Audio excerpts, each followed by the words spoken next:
play. And another foul on board. His third for setting a screen. Because of physical play, although Jordan Taylor just got caught with a moving screen. Pick and roll. And a foul. Offensive foul coming up. Ken Valentine standing right there. Izzo dying for a moving screen. Hello, ladies and gentlemen, and welcome to a very special midweek edition of the Moving Screen podcast. I'm Brendan Quinn with The Athletic, here with Bill Burkhart of umhoops.com. We are coming off two games.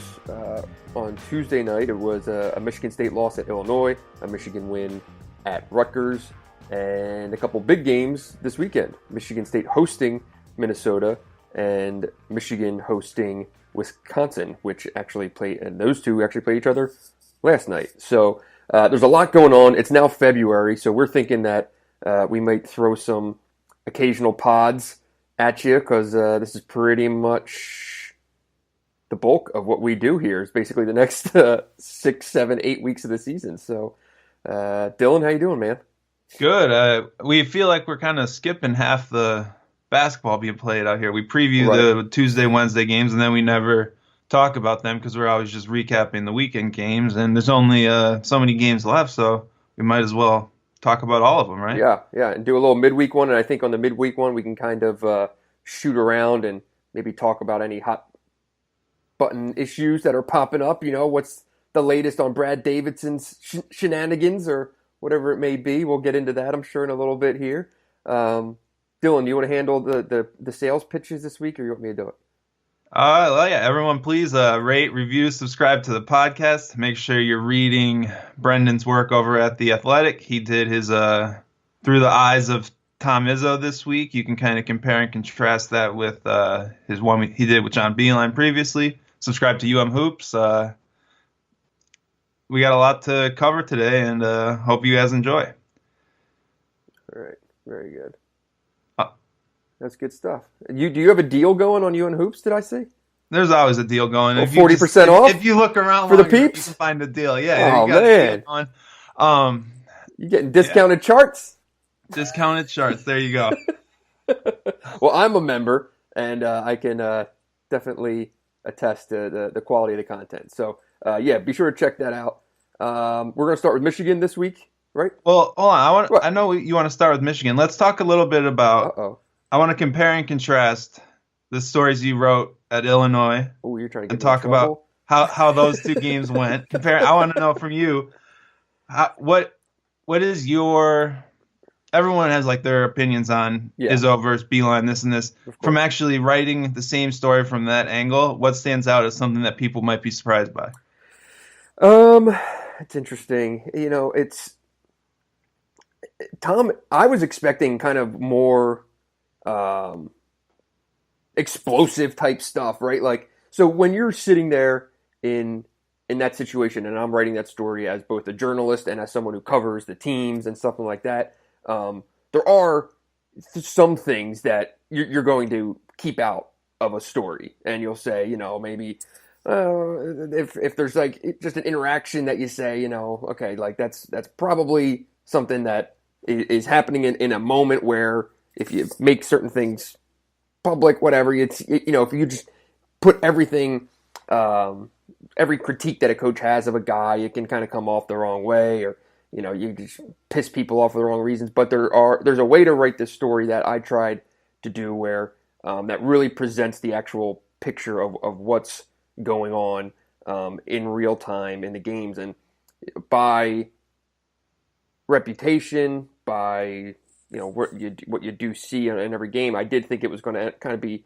you know, Beilein just a little bit more dialed back than Izzo, obviously. But I was really surprised the other night. Like, Tom doesn't just go off on everything, whether it's a bad decision or a missed shot, whatever. Like, that's not what gets him going. When you see the explosions that he has on the sidelines, it's really only a lack of hustle, you know, just a blown defensive, pickup on a screen or something like that they've been, taught and taught and taught. But if you just make a mistake, like that doesn't get him going. He just kind of, he just arms folded and goes about it. And Beilein, the same thing, but he does seem to kind of get a little bit more, not pissed, but like disappointed by just missed shot, like kind of just, will put his head down and stuff like that over just things that are mistakes as opposed to just like a guy like literally messing up, if that makes sense. Yeah, things that go the wrong way, different than mistakes. Right. I would say neither is calling everything. If people out there think that like every play is being sent in from the sideline, that's not the case for either. It's really interesting watching them try to coach offense when it's on the other side of the court too, and you kind of have to let things go because John's trying to communicate more on offense and Izzo's trying to communicate more on defense. Interesting. Yeah, because Beilein will always talk about how the second half is so much easier because he can dial up certain actions and whatnot. Right. So, some parts of the reputation are legit. I mean, Tom does go off a little bit more than John. Unless it's a traveling call. What's that a reference to? I just feel like Beilein always gets real upset about any traveling call. Well, that's because John thinks that like he knows what a travel is, like with two within the letter of the law, more so than probably anyone on the planet. So he likes to explain. Exactly, that's what it's a reference to. I've never seen him get more mad than a travel 5 minutes into a game. Yeah, Izzo definitely probably works the officials a little bit more than Beilein. I think that's probably fair to say.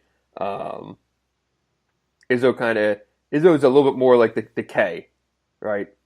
Where I think he can kind of try to wear someone down a little bit more. The target the other night was what's his name? Kelly Pfeiffer. He was wearing his ass out, man. And Pfeiffer at one point, like he just comes over. Okay, Tom, I got you. Yes, Tom. Okay, like it was very interesting that the youngest official on the court was very much yes, sir. Okay, so. There was a lot of that, but always interesting for sure. Because I also feel like Beilein has this reputation of being far more like, I don't know, genteel. Is that the right word? Or yeah, I think that when you sit in that kind of spot, you see that it's not quite as earned of a reputation. I would say it is definitely not. Yes. He's not just sitting quietly there watching the game. It is not at all. And he says some of the same stuff that other guys say. Like the whole reputation that he doesn't swear is total bullshit. He swears in practice. He'll swear during a game. It's not. He's not MFing people in their face and stuff like that. Like there's certain levels to things, but I mean, he is into the game. He's getting in guys' faces. He is calling out players like. It happens. Like the fact that people were like almost taken aback a little bit by the Jordan Poole back and forth that I included in the story. I'm like, what do you actually think is happening in the games? Like this is what basketball is, This is the relationships that some players have leeway to do things or say things and others don't. Like I think Xavier Simpson right now has as much leash as you can pretty much get, and those two kind of communicate on a different level than everyone else. And I think Izzo, very interestingly, watching that game, is trying to get there, is not there yet with Cassius Winston. Those two in that game seem to be on different pages a number of times. That could bring us to another oh boy, compare and contrast of how both point guards handled life in Champaign. Interesting to kind of watch how those dynamics played out, where Michigan's plan in the end of that game was basically spread out the floor and let Simpson do something, and did not go as well for Cassius Winston. I don't know if you want to get into that now or we can wait, but no, we can get into it. Give the people what they want on that. Yeah, that's exactly the content they're dying for right now. The content, yeah. That's content with a capital C. Man, it was so hard to gauge Winston's performance in that game because it was so bad. It was ridiculously bad. Where you're like, man, is this just some guys have that night, right, where you can't do anything right, and it does happen, and you're like, okay, is this that game for Winston, or is this speak to something larger? I think that's kind of what I've had a hard time tackling, but it's probably not a coincidence that he had his worst game last year against Illinois too. Fouled out in that game, right? In like Had 20 minutes, turnovers had 8 that turnovers. It game. was just terrible. If you look at the box scores between both of those games, they're very similar. Where Michigan State turned the ball over like crazy, and it speaks to, I think, what we've talked about with Winston, where he struggles with a point guard who's more athletic than him and really is going to get into him for the whole game. And it's just, I know, like, I don't. Is it do you think, is it the athleticism of the other point guard, or is it the kind of manic system that he's going against? I think it's both. I think the system emphasizes the athleticism, right? Like, if you last year, I guess you could say it's probably more of the system because they didn't have Desumnu kind of checking him. But do you think it's a mental thing of dealing with the system, or is it a physical thing of dealing with kind of that length and pressure? I think it's kind of the system where he seems like when he brings his head up, he doesn't know where he's going, and he doesn't know where the defense is going to be, and he doesn't know where he's getting the ball to, whether it's in his hands or via a pass. It just seems like kind of total confusion on his end. Like, I just don't see how that's possible because he can look like he can see the entire But floor. It's not like there aren't athletic long guards that he goes against other than Illinois. It's not. I mean, there's not a lot. I mean, I think that's an elite athlete that is you have to put him against to make. I don't think it's just any decent athletic guard, but I do think it is weird that it's just his game kind of has gone into this funk over the last few days. But he had like a great game against Purdue the first time, right? When they were, or no, both games didn't he play well against Purdue this year? And they put no gel on him. And I guess the other part that we can get into is there's no one else doing anything with the ball. Nobody else. It's more and more pressure on the on wings him right now. He's using like 32, 32, 30. He used 39% of possessions at Illinois. Part of that is if you throw the ball away all the time, that's possessions that you used up. But still, who else is? There's no outlet sort of to handle any of that pressure other than him. Yeah, you're right. I mean, this is a guy who hasn't played fewer than 35 minutes in the last 6 games. January. They got to get something out of somebody else, and it probably starts with Nick Ward. But this is a different, overall, Michigan State has to get more out of Nick Ward than anybody else. But the problem is that for this conversation, it's not Nick Ward, right? It needs to be someone that can dribble, or someone like that, or Matt McQuaid. I don't know what else you're going to ask Matt McQuaid to do. Kyle Arns clearly still looks like he is playing injured, if not still injured. It's a tough spot for them. I kind of got into this yesterday with someone on a phone call on my drive back from Champaign, but it's like, how many people have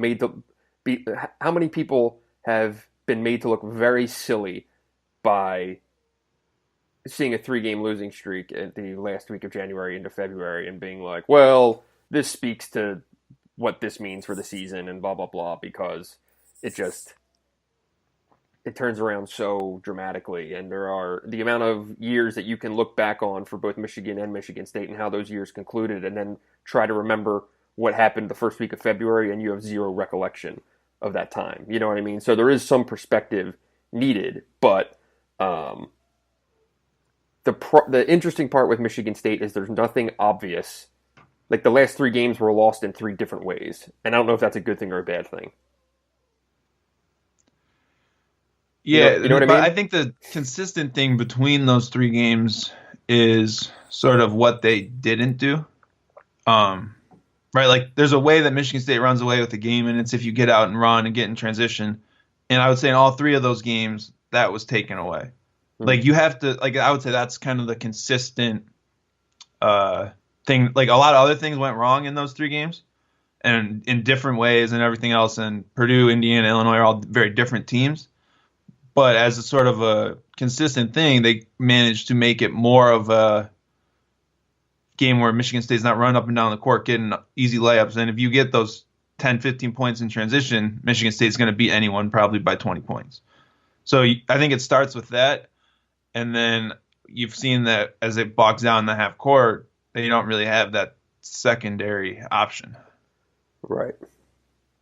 Yeah, I mean, I'm just looking at like their game-to-game stats and seeing if there's any tie that binds here.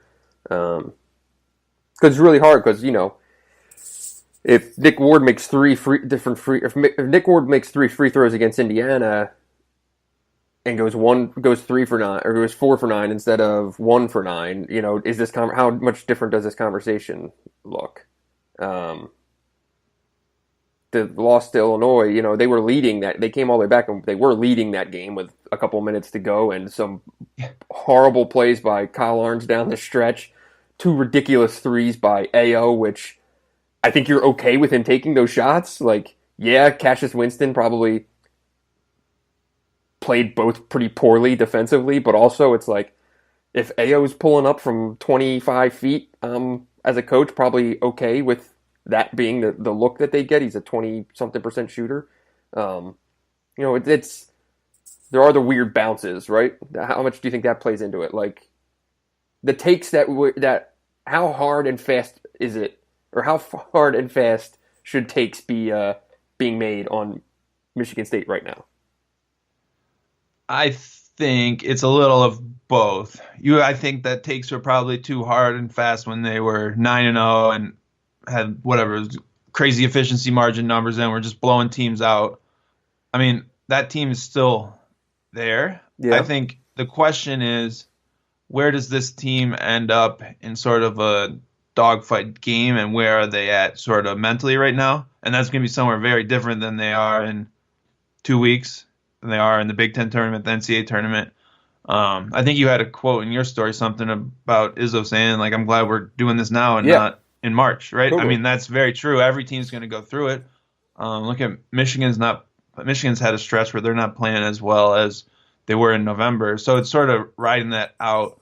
Kind of reminds me of Michigan in 2013 when they started losing all these games in February, and everyone was like, what is going on with this team that used to be so great? Mm-hmm. And you kind of see that where all of a sudden you're looking around trying to figure something out, but then you can go win against Minnesota by 20 points on Saturday, and maybe everything feels great again, and you're rocking and rolling headed into the home stretch. Exactly.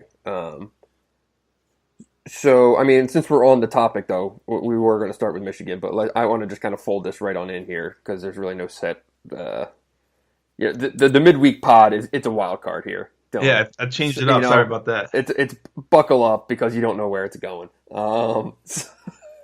So Nick Ward,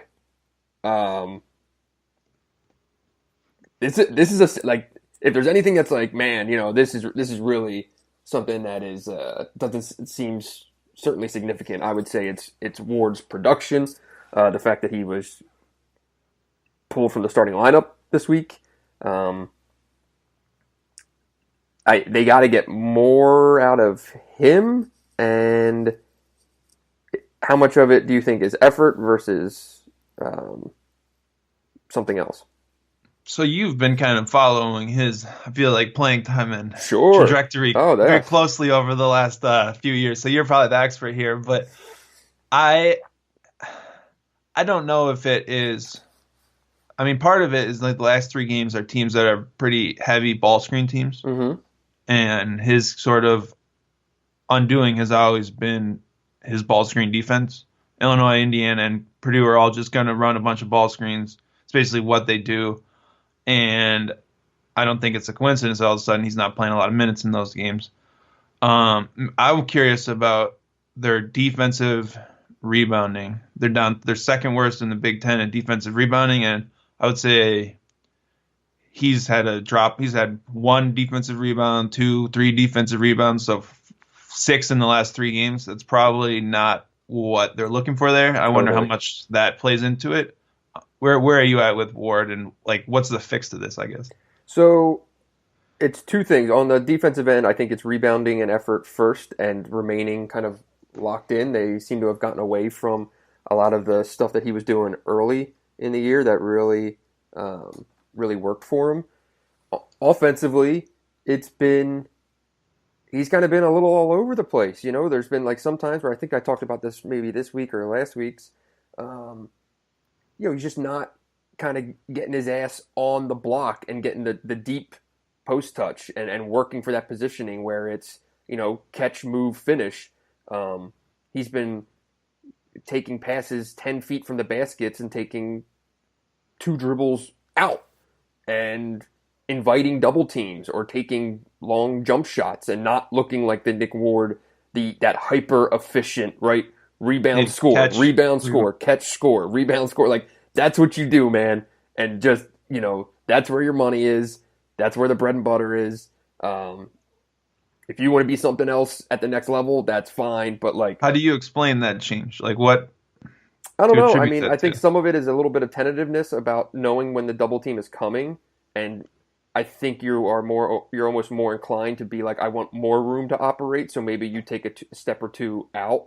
And that's where you're establishing position. But that, I mean, you know as well as I do, like that's not the answer. It's actually the exact opposite. You want to get deeper so that you can finish.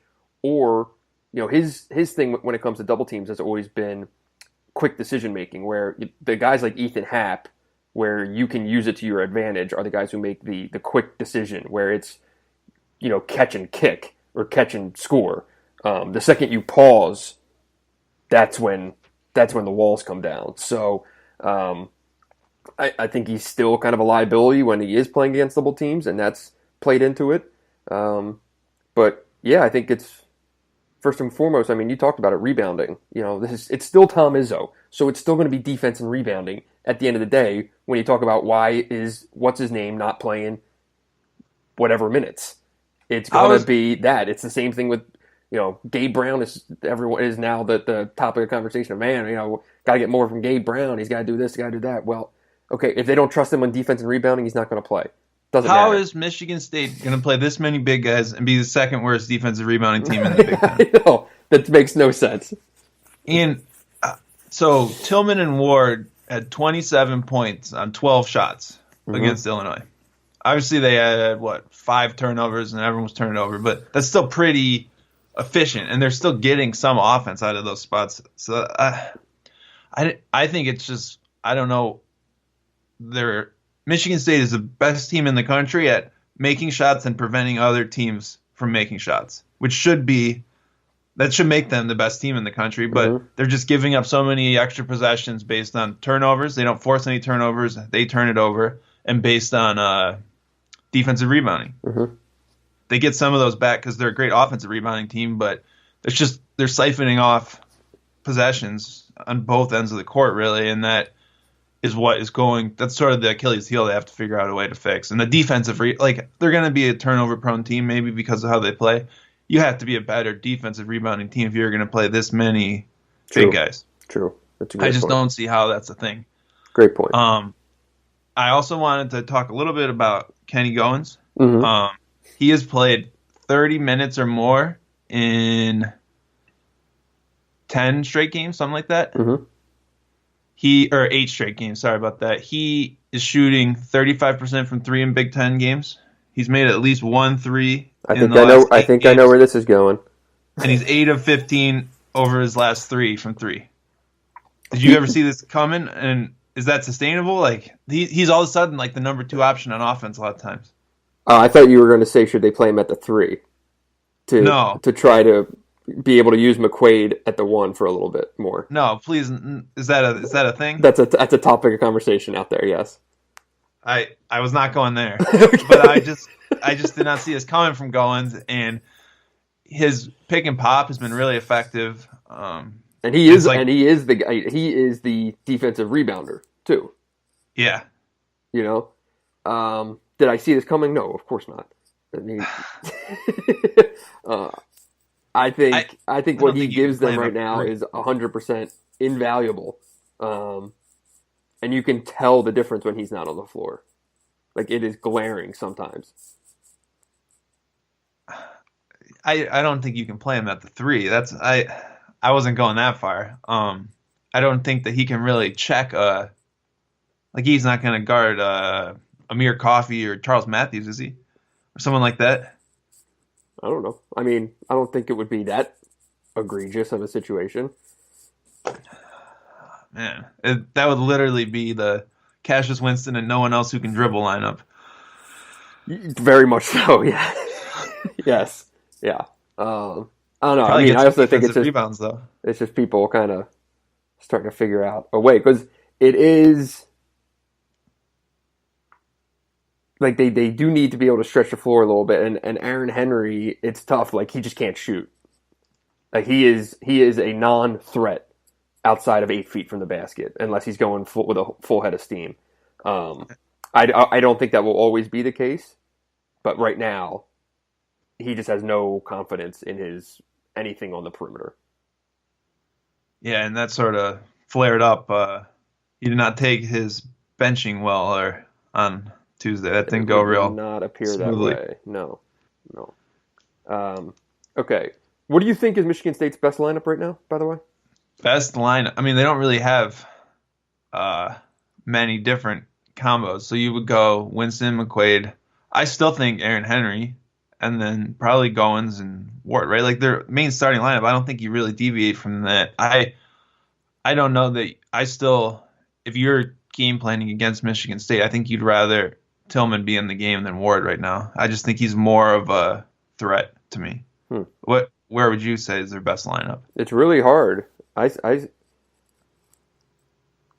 Yeah, they don't have that many variations, except they kind of do. I mean, they can still play the two bigs together. They can still, Kyle Arns, when he's playing like his normal self, is pretty good. Like he gives you a little bit on both ends, and he still probably he'll still be the hardest playing guy on the floor.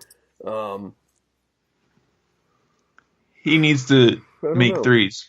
He does need to make threes. And he's a 32% career 3-point shooter. What do you think for the Minnesota game? I think Minnesota is probably the perfect matchup to get Michigan State back on track. They don't do anything that they don't shoot any threes. Michigan State's weakness is giving up a lot of threes. They only basically can score by getting to the free throw line. I don't really see that working against Michigan State, who does a pretty good job of dealing with size and like you're going to try to just pound it inside. I guess the big concern would be, can they really hurt Michigan State on the offensive, Minnesota on the offensive glass, where they have the size and Jordan Murphy and stuff like that inside to really muck it up, but not really. They're the one team in the Big Ten that the computers just don't like, right? Like they're like the only team that has a good record and is underrated in the net, the Ken Palm, whatever. And that kind of speaks to the fact that when they lose, they generally lose by a lot, and they haven't really beat anyone good. So I don't really trust Minnesota. Where are you at in that matchup? No, that sounds about right. I mean, they rank 11th in defending the two in the Big Ten, the 2-point basket. And so if there's a game where maybe you can get out, go, get to the rim, not be overly reliant on just Cassius Winston just having to dribble around and just create stuff, out of his ass. This is the game, and I'm guessing he'll be matched up with Washington. Is he still playing their bulk minutes at the one? He is. He's a mess. He's painful. Great the point being they matchup don't have for a Cassius, point guard. Great matchup. Cassius Winston versus lack of a point guard is a plus matchup on any day. Right.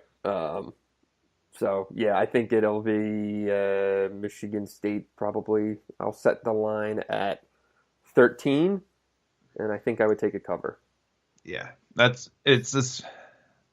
a big spot, too. 3-game losing streak at home against a team that can't exploit really any of your weaknesses. Right.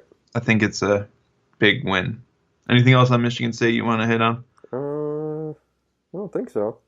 I'm flipping through right now and seeing when their last 4-game losing streak was. I have a feeling this might take a minute. I don't have any takes on Michigan State beyond that. So they lost 3 in a row. Oh, you're looking for 4 in a row. 4, yes. But while I flip through and do this, I have not watched the Michigan Rutgers game. Full disclosure, for the people out there. Here we go. 4-game losing streak, 2006-7 season.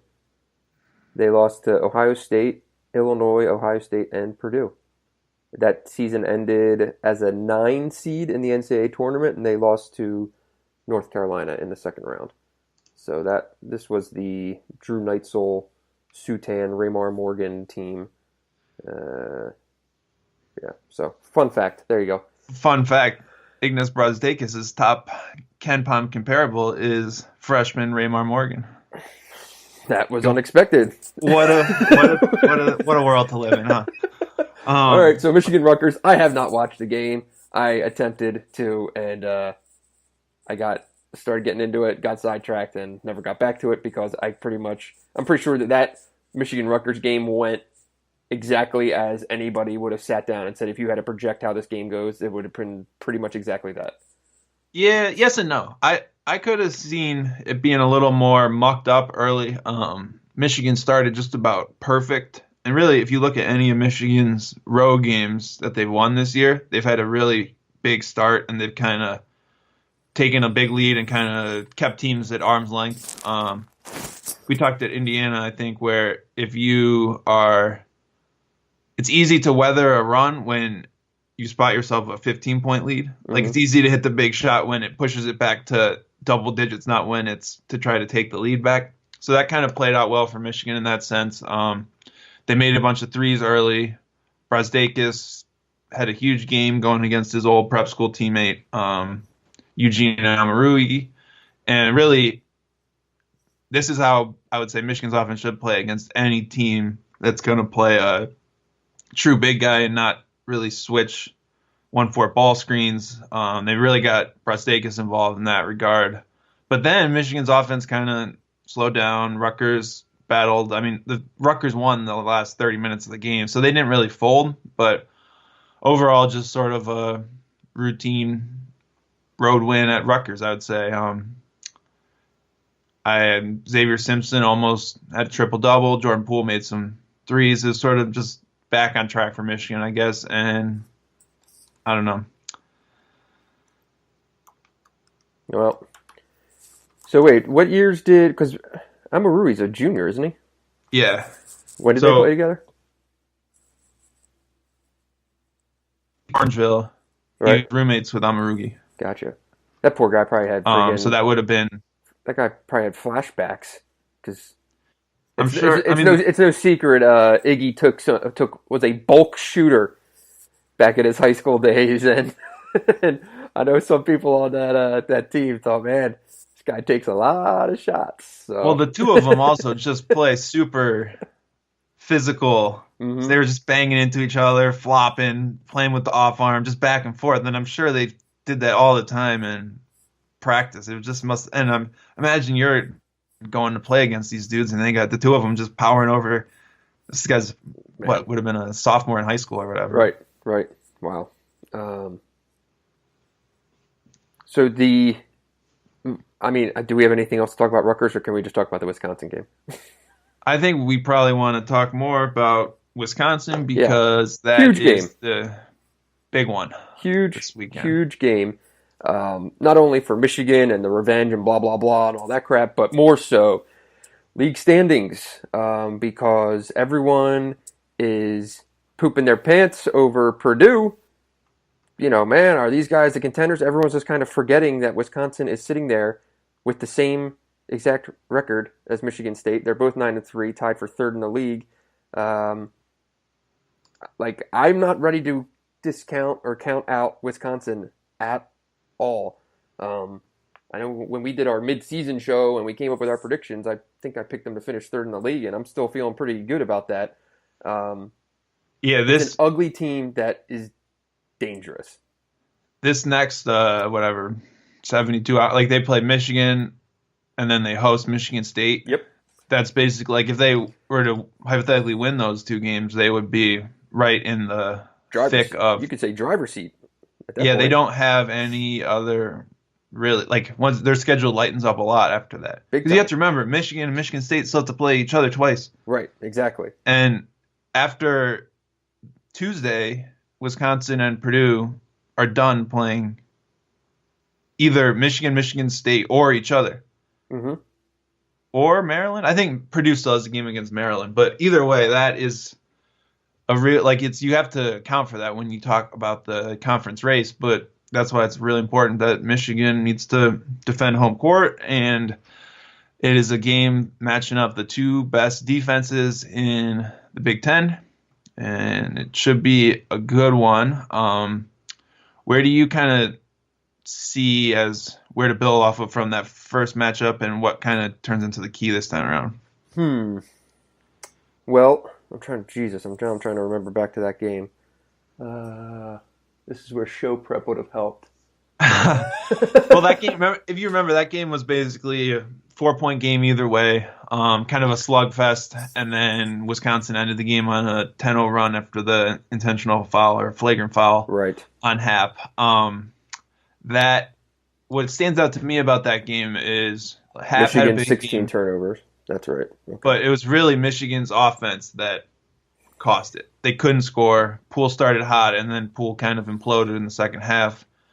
I've seen a lot. I think we had a couple Twitter questions about how Michigan stops Ethan Happ this time around. I really think they run the exact same defensive game plan, and the key is, can they score any points?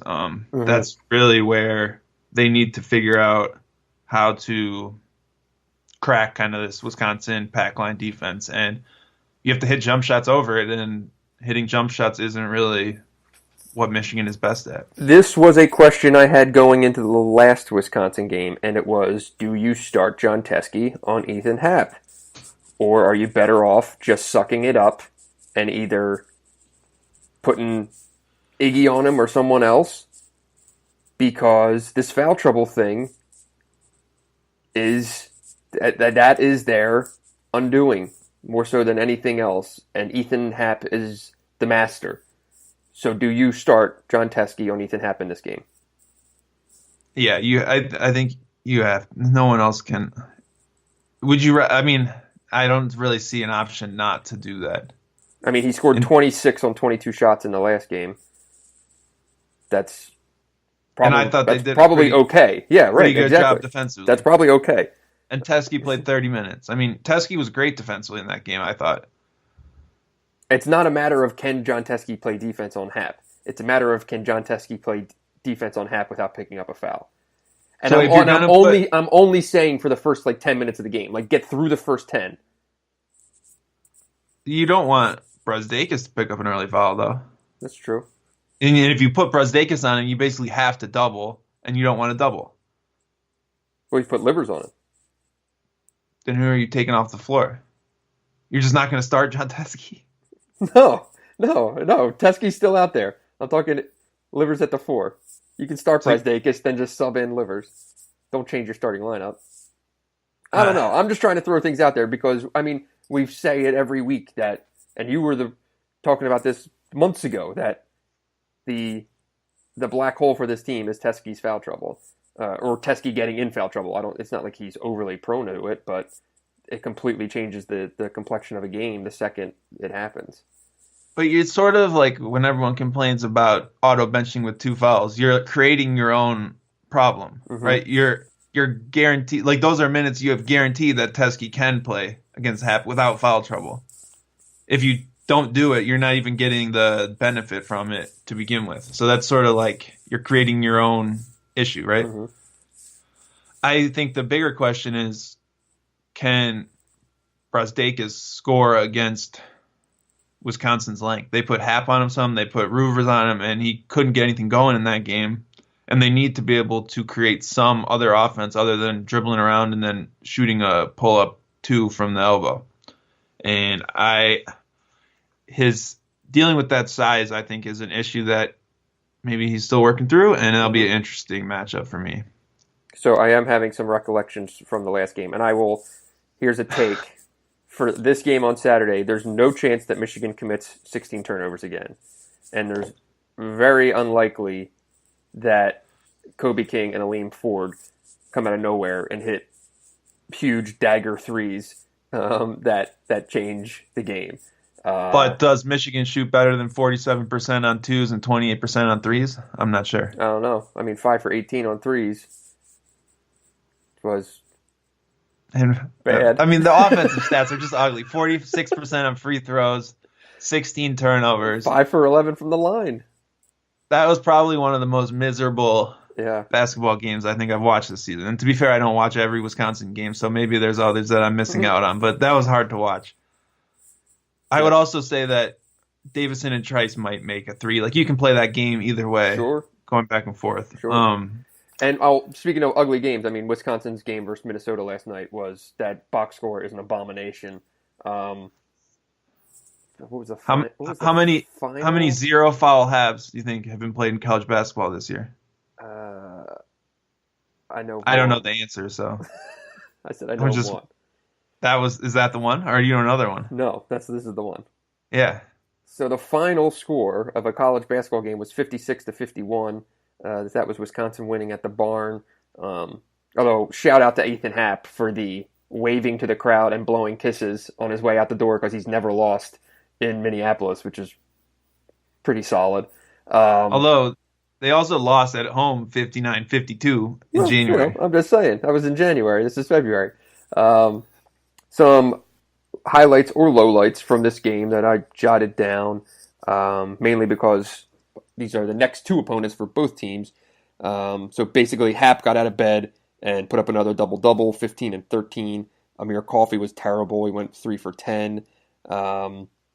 Wisconsin had 11 offensive boards and held Minnesota to 1 for 13 three-point shooting. So this is kind of what I think this fits in terms of how they would look to win in Ann Arbor the same way they did in Minneapolis. If they can get on the offensive glass against Michigan and limit their three-point shooting, that's a pretty decent strategy in my book, at least.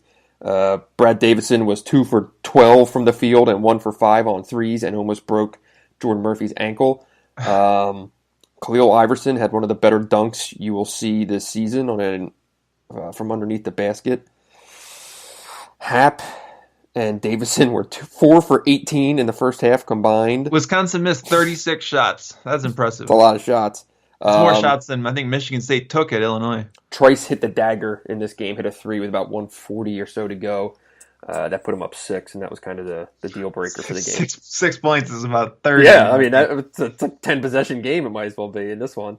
58 possession game. Yeah. Yikes. What do you think about the Davison incident? It's obviously a dirty play. Totally.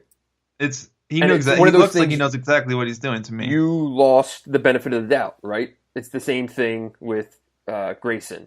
And it's when you do it, when there's more than one incident, then you lose the benefit of the doubt. Sorry. But you're talking about a guy who clearly tripped Nate Mason last year. He punched one of the poor Hauser boys in the balls earlier this year when Wisconsin played Marquette. And then last night, if you have not seen the replay, essentially Davison was attempting to box out Jordan Murphy, who had 19 rebounds in this game. And as Murphy was coming down, it looks pretty clear that Davison moved his foot so that it would be underneath Murphy's when he landed, and it ended up with Murphy falling. I mean, it could have ended much worse. It could have been a really bad ankle injury or something. But what do you think? Percent chance that he's suspended? 50%. 50%? 50%. There's going to be an outcry over this one, I think. Yeah, I can't think of... Like, he didn't get suspended for the Mason thing, did he? I don't think so. So... And I don't think he got suspended for blatantly hitting a guy in the balls. That Hauser play was terrible.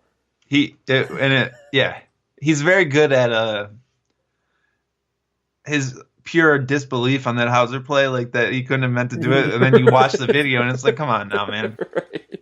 Right. And the other thing is he's so good at drawing charges and sort of like understanding the context that goes into the game. It's not like he doesn't know what he's doing. You know what I mean? It's Totally. almost like a disservice that he's so good at all that, because you know exactly that he knows A, what things look like, and B, how it's actually playing out. I don't know. The track record kind of speaks for itself on that, and I don't know that you can. It's hard. What are you going to say to defend him other than maybe? I mean, you want to say, "Oh, it doesn't look as bad in fast motion" or something. Maybe it's not really a convincing argument. I'd be very curious to know what's going on in Chicago right now with this. And I'm kind of unsure who makes final call on something like that. I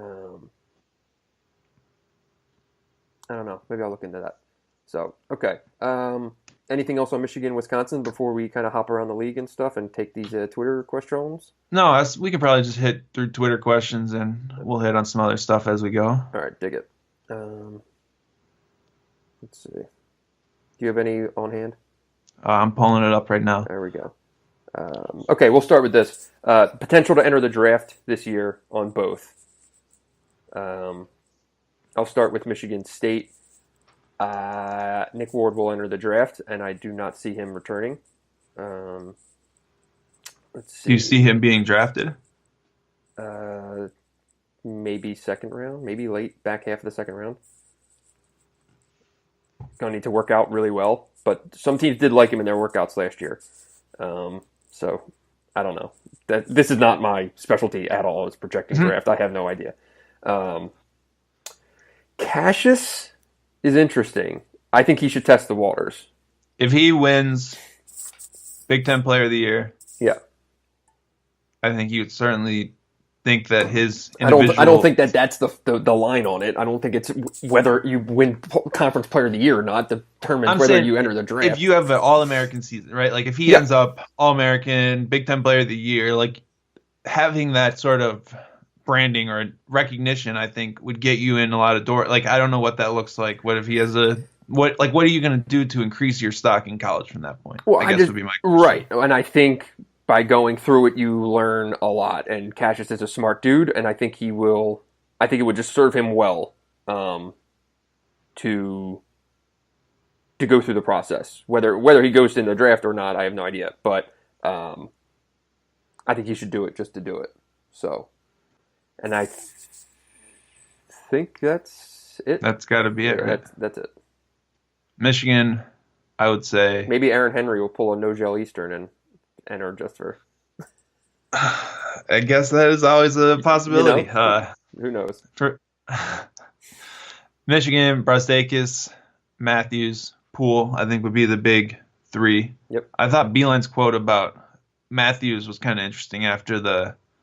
Did you listen to the press conference? He said something after the Rutgers game. No. He said something along the so Matthews was not very good, but had one really good 5-minute stretch, and he said basically how they're telling that's just who he needs to be and how he's in an interesting position where he has decisions he has to make after the year. But before that, they've always kind of, I feel like he's almost said that he won't be back next year. So I thought sort of the way that was phrased was interesting, but could just be Beilein in a post-game moment. But I think you'd expect that he will enter the draft and stay in. Yeah. Just given last year. And it is true that sometimes Beilein will start a sentence and I think not be sure where it's going. Yeah, especially after.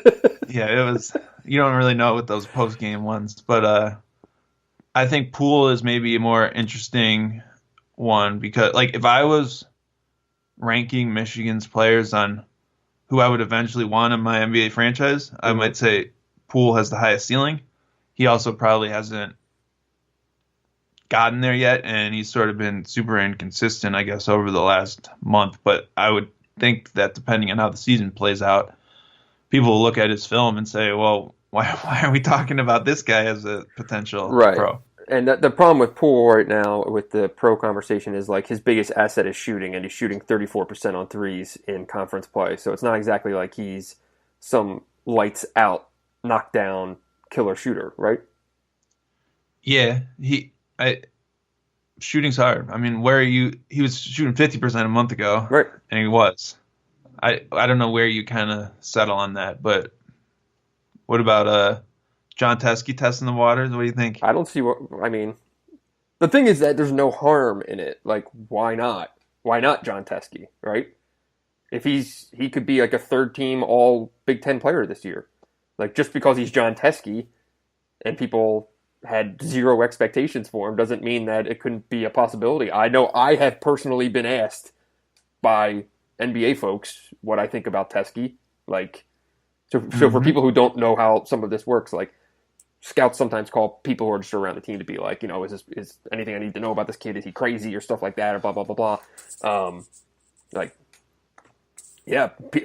Teskey's on at least some radars. So yeah, I would say those 4 are all on the board in the sense of they're being tracked, right? Right, definitely. And if you're being tracked, you're probably worth exploring your options at some point. Yes. I don't know. That's how I kind of settle with that. Okay, so we need a take here. So let's say that all 4 enter. Who's back?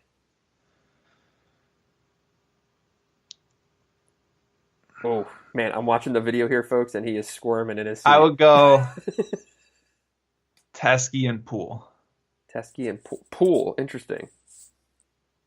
Your answer? If I was a betting man, I would say the 3 go. So Teskey's your answer. Teskey's back. I could see that. I think it depends how the next 2 months go more than anything. Well, yeah, sure. That's fair. Okay. Right.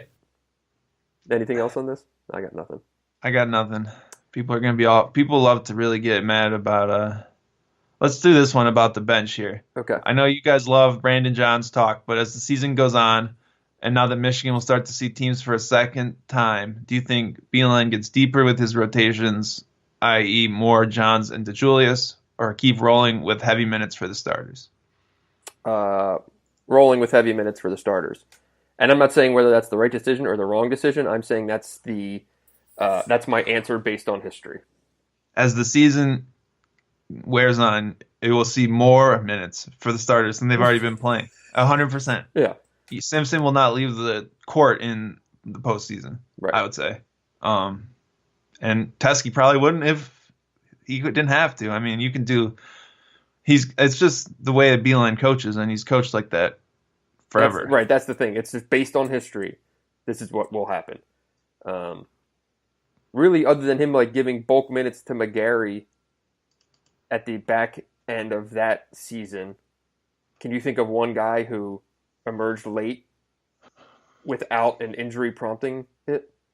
Mo's freshman year, they decided to play him again late in the year. Right. That was based more on them getting nothing out of the 5 spot, though, right? Well, so was Mitch, but I mean, Mo didn't play at all in the Big Ten season, and then all of a sudden they threw him in the Big Ten tournament, and then he played 22 minutes in that playing game. That was sort of completely out of the blue. Yep. And it was weird because he looked really good in November too. And then he did. He had great flashes. He had that game in Atlantis when he looked awesome, and it was very much a sign of things to come. But Beilein just didn't trust him whatsoever on defense, rightfully so. That's I guess the closest I could see to. But that was also a desperate team that was playing every night, playing for their life for basically 2 weeks. So they just needed anything at that point. Right, a very different situation. There was much more reason to just to do it than in this scenario. And man, if you want to play, you have to show something.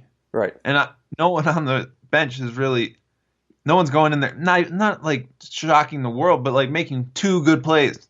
Just having a good shift and not messing up. It's the same conversation with Michigan State when people are like, well, Foster Lawyer needs to give him 3 minutes a half. And I'm like, has he done anything that makes you think that that's a good idea? You're better off just having a dead Cassius Winston playing 40 minutes than that.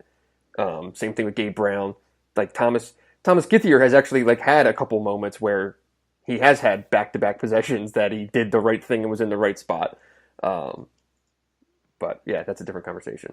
So yeah, I would say more bulk minutes for Michigan. How should Michigan defend Hap on Saturday? We kind of got into that, but so you're just going straight up with Teskey. Okay. And make him work for everything, and you take away the 3.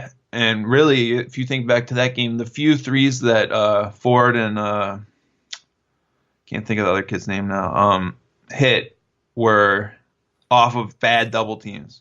Mm-hmm. And it was almost like Michigan didn't want to double team, and then the 5 times they did, they just lost their minds defensively. And I think what we've seen a lot of times is if you look at when Michigan plays a team a second time, they try to simplify things. Right. Indiana, the first game, they botched a couple dribble handoff switches and gave up a couple buckets for Langford. Second time around, they said, all right, just Matthews, stay on it. Don't switch these screens even with Xavier or whatever else. And I think as they go, they'll say single coverage works on Hap, stick with it, and trust that he can't beat you 2 points at a time, which is basically almost the same game plan at Rutgers in a lot of ways. They wanted to pound it inside. And once you have a lead, you can't really come back when you are only scoring 2 points on any basket. And that's sort of Michigan's core focus defensively, is take away the three. Yeah, my idea with the whole maybe play Teskey off someone for the first 10 minutes is probably getting a little bit too cute and would be very un-Beileinian. So I don't see that happening. So you're smarter than me. I'll probably go with your answer there. Go ahead. Best whiskey in the $30 to $100 range. Great question. I would go to you to answer this question, CT so I'll just defer. So I'm a Jameson man, first and foremost. That's my go-to. But I think it's a tough question because it really depends on what you're looking for. If you're looking for a Scotch, I would just go Lagavulin 16. That's a pretty standard answer there. I'm not a huge Scotch guy. I'm more of a bourbon guy. And so bourbon, I would probably go Blanton single barrel.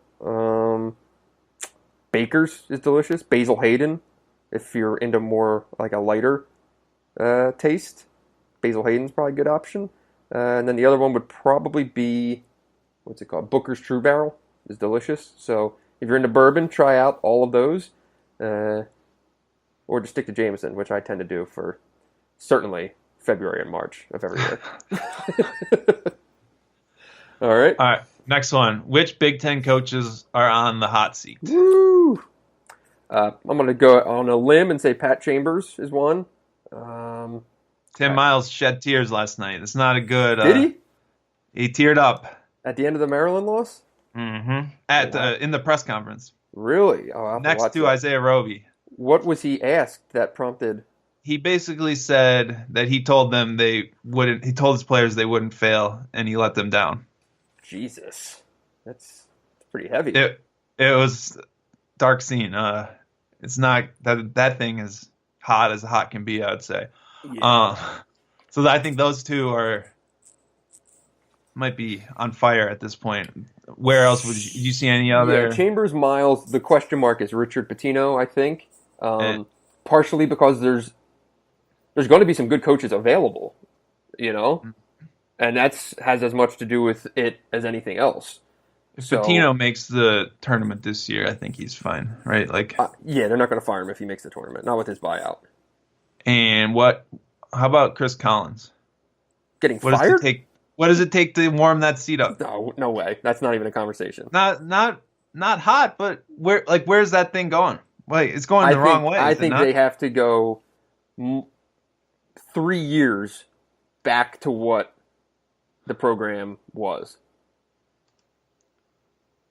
So you think 3 years without the NCAA tournament? So he's going to be... No. I mean 3 years going 4 and winning 4 games in the Big Ten. If he goes 9 and 10 for the next 3 years, he's still the head coach there if he wants to be. Do you think that do you see them winning more than 7 games this year or next year in the Big Ten? No. So that's it. I still think you would we're talking 2021, a reasonable, this is even a conversation. I just don't know where the ceiling went in that program, right? If you think of where they went from March 2017 to now, I know they're recruiting well, but man, it's just an interesting thing to look at because they have a lot of seniors on this team, and I don't know that they're going to be better next year. But it's also Northwestern basketball. Exactly. Who the hell is Northwestern going to hire that's better than Chris Collins? It's not happening. I think he's a fairly good coach, and like you said, he's doing some recruiting. They just gave him a new building. This is most people around that program, I think, would argue this is more of a reset of his tenure than. All I'm saying is, 2 years ago, they looked to be like they were maybe going to be a top half Big Ten team that could sort of was really building something. Mm-hmm. Now, Beilein likes to always say about how someone has to go down so you can go up. I think there are a lot of programs that are building towards something more effectively than Northwestern. I would agree with that. Like even Rutgers or Illinois, like there just seems to be more positive momentum. Right. Something to be impressed by. I don't know. That's just me. Who will be the head coach at Nebraska, and who will be the head coach at Penn State? Oh, geez. I think I know you like to say that it'll be a Big Ten assistant at Penn State. Mm-hmm. You think that's like a good fit? I can see that. I can't really see them. I can't see them making a splashy head coaching hire. Nebraska, oof. Where do you even look in that regard? I mean, I don't know. I guess it probably depends on what other jobs are out there in terms of how. Where are you going with this? Let's hear your. I don't know. I'm just asking you the question. Chamber. My guess would be Dan Muller at Nebraska. Okay. Dane Fife at Penn State. And that will lead us into our next question. When will Luke Yaklich get linked to a head coaching job? If Dan Muller gets hired somewhere, exactly. I think Luke Yaklich then gets the Illinois State job. That seems like a nice natural progression there. Because we got that question a couple times. And Luke? And also a lot of questions on whether he'll be named coach in waiting, and I think just stop on that. I don't really see a coach in waiting being named here, so I wouldn't. I don't. And it's like, could you imagine? Does anyone know John Beilein? Like, how has this guy been here for 11 years, and it seems like nobody actually understands people must not have a subscription to the Athletic. Anything about how his mind works.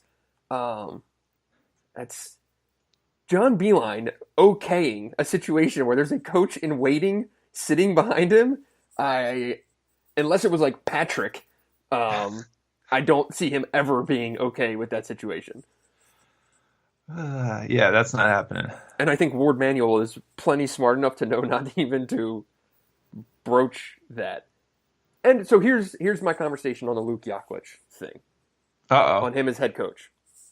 And I think Luke will get a head job. And of all the coaches I've been around, he is one of the hardest working, most like neurotic, dedicated, psycho guys I've ever seen. And I mean all of that complimentary.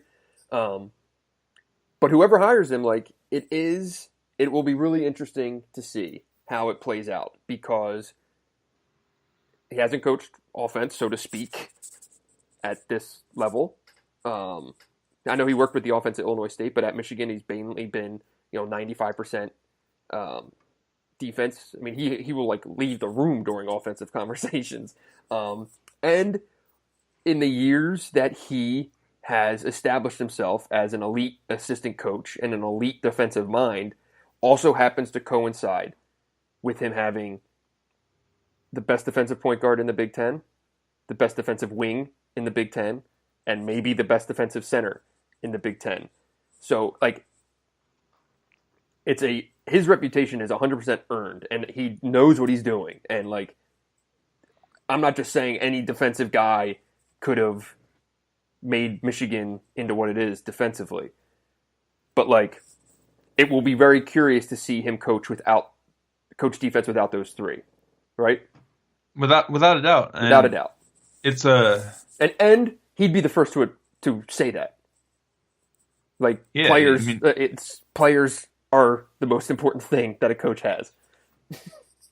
And that is why recruiting is so important in evaluating a coaching hire, right? Yep. And everyone's been pretty complimentary of Luke's recruiting. Yeah, he's been involved in a lot of... Yeah.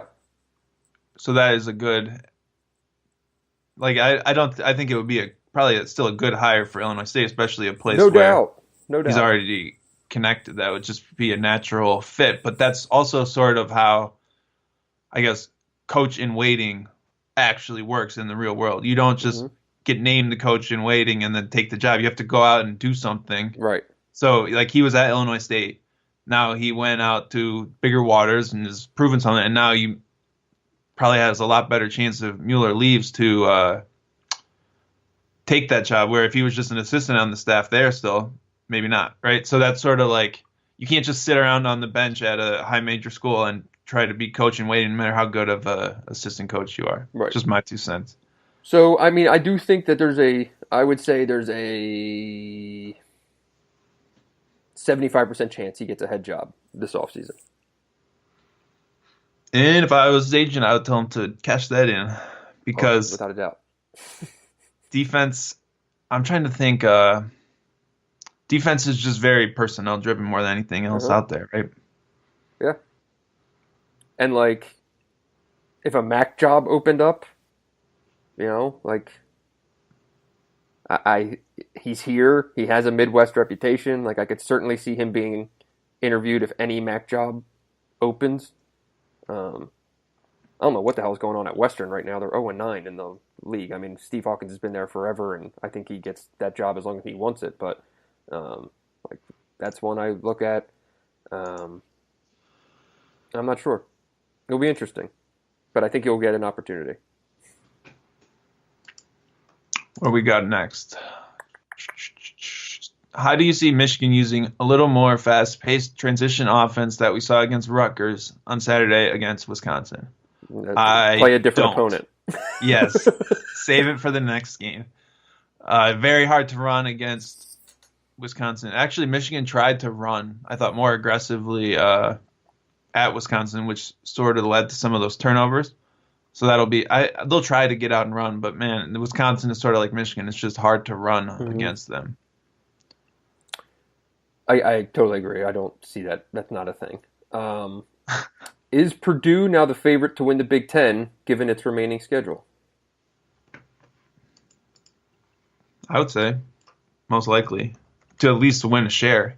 If I was going to put down a few chips, that would be where you would probably look, just given the schedule. I mean, do you see them losing? Right now, their KenPom is 15-5, and right. I don't see Michigan or Michigan State getting to the finish line with fewer than 5 losses. Do you? No, I don't. Like, I said on a TV show in Lansing on Sunday night that I think that Michigan and Michigan State will go 3-2 in the stretch before they play each other. Right? In the stretch before they play each other. Like they both, as of Sunday, they both had 5 games until they met each other. I said they would both go 3-2 in that stretch. Would be my guess. Michigan State obviously lost 1. 2 more games before they go to East Lansing, or before Michigan State comes. Sure. Interesting. And then I see those 2 splitting their games, and so then that would put Michigan at how many losses would that be? That would be 5. So, and it's hard to pluck 3 losses or more than 3 losses from Purdue's remaining schedule. Well, I mean, at Maryland, I'll take Maryland in that game. They do have road games. They're at Maryland, they're at Indiana, at Nebraska, at Minnesota, at Northwestern. Yeah, it's not inconceivable for them to lose 3 of those games at all. The question is, because here's the thing: like Nebraska, for as shitty as it is going to put it together one night, or maybe 2 nights, right? And end up messing things up for somebody in the season where they're going to play like absolute trash all year and then suddenly look like an NCAA tournament team and like beat Purdue. And that is 100% going to happen at some point to somebody. Maybe. But man, that's a broken team. It's 100% broken, but they play Purdue, Michigan, Michigan State back to back to back. I will predict today that they win one of those games, at least. We got a little pod wager on that then, huh? You want to put it down? Yeah. Okay. Yeah, that's not happening. All right. I will bet you beers in Chicago for a night. All right. Loser picks up the tab. Works for me. The whole tab. The whole tab. It's a big bet. What else do we got here? Any good?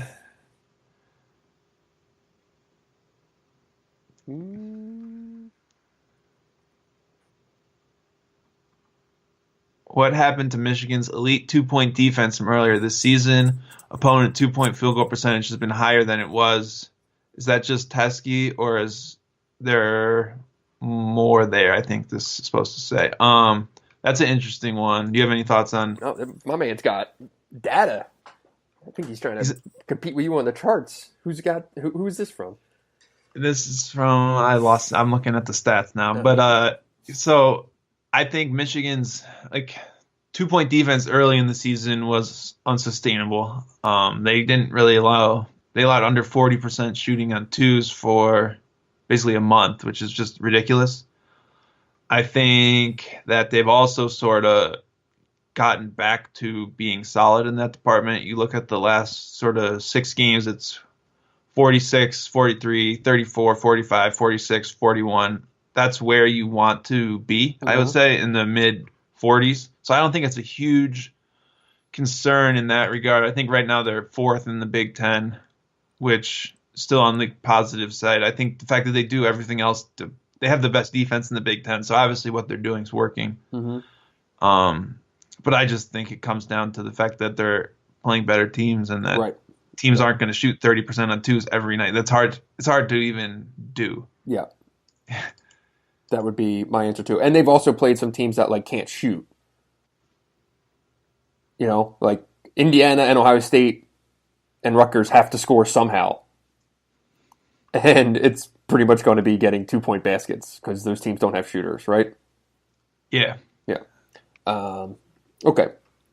So, Assembly Call asks, how much money would I need to raise from the other 12 Big Ten fan bases to get B.F. Quinn to hang out in Champaign and do his Through the Eyes of the Coach post for all of our coaches? It would take upwards of $1 million for me to hang around Champaign for any longer than I need to. It is the worst place in the conference to get to, and its restaurant game is weak. So, sorry, it's not happening. Is that it? I think that's it. I think we're good. We can wrap it up with. Oh wait, we actually have a real one from Assembly Call. Of the four 4-win teams currently behind number 7 Minnesota in the standings. So we're talking 4-win times. So we're talking Ohio State, Illinois, Indiana, Rutgers. This is a great question. Which is most likely to end the regular season in the top half of the standings? And which do you think will be most dangerous in the Big Ten tournament? Oof.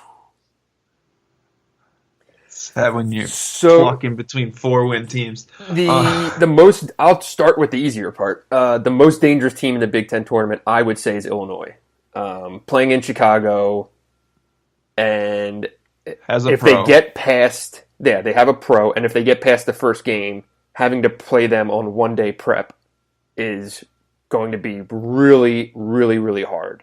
So if they get out of the first game, I think they would be dangerous enough to reach the championship game. I mean, they could be really dangerous especially playing at home. Yes, essentially.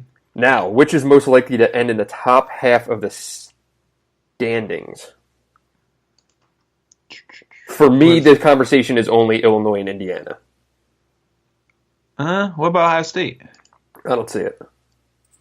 I would say Ohio State has the highest floor, lowest ceiling of the bunch. Right? I could see them scrapping to a record that gets them up around there, but I don't see them doing anything with it when it matters. Does that make sense? I mean, they've only beaten Nebraska and Rutgers since December. So, no, I don't see it happening. They still play.